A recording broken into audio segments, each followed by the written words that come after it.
Price the Lord. Welcome to pray with Samuel.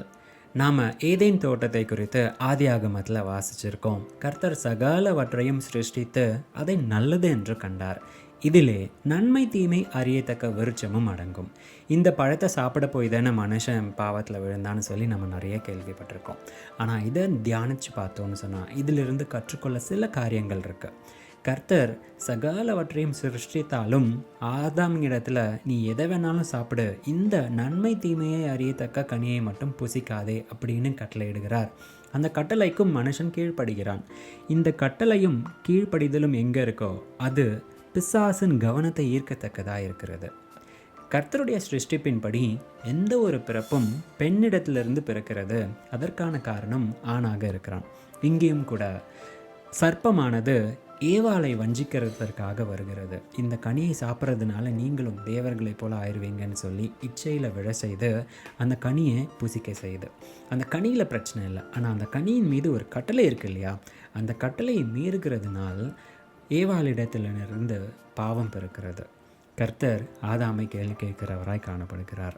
இன்றைக்கும் கூட இதே மாதிரியான சம்பவம் நம்மளுடைய வாழ்க்கையிலும் காணப்படுது. ஏதேன் தோட்டத்தையும் நம்மளுடைய சரீரத்தையும் ஒப்பிட்டு பார்ப்போமே.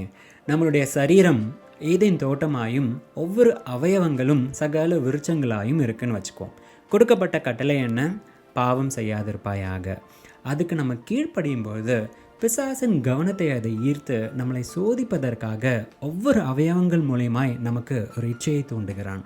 உதாரணத்துக்கு நம்ம நிறைய விஷயங்களை பார்க்குறோம், ஆனால் நம்மளை அட்ராக்ட் பண்ணுற மாதிரியான சில நபர்களையோ சில பொருட்களையோ நமக்கு முன்பாக அவன் கொண்டு வந்து கண்களினால் இச்சிக்க தூண்டுகிறான்.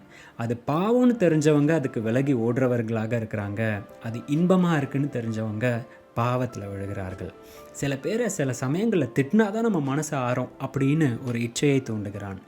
அது திட்டி தீர்த்துடலான்னு நினைக்கிறவங்க பாவத்தில் விழுகிறாங்க. அது தப்புன்னு நினைக்கிறவங்க கர்த்தரிடத்திற்கு சென்று முறையிடுகிறவர்களாய் காணப்படுகிறார்கள். இதே மாதிரி ஒவ்வொரு அவயவங்களினாலும் நாம் பாவம் செய்கிறவர்களாய் பிசாசின் இச்சையில் நாம் விழுகிறவர்களாய் காணப்படுகிறோம். இன்றைக்கி இதிலிருந்து மாட்டிக்கொண்டவர்கள் தான் எத்தனையோ கடன் பிரச்சனையில் இருக்காங்க, எத்தனையோ வியாதினால் கஷ்டப்பட்டு கொண்டு இருக்கிறாங்க. சரீரத்தில் ஏகப்பட்ட குறைபாடுகள்.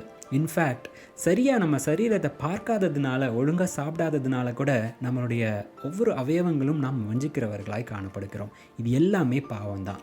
இன்றைக்கி நீங்கள் ஜெபிக்கும் பொழுது இந்த காரியங்கள் எல்லாம் கர்த்தரிடத்தில் கேட்டு இதிலிருந்து விடுபடுவதற்காக ஜெபித்துக் கொள்ளுங்கள். கர்த்தர் உங்களை ஆசீர்வதிப்பாராக. God bless you.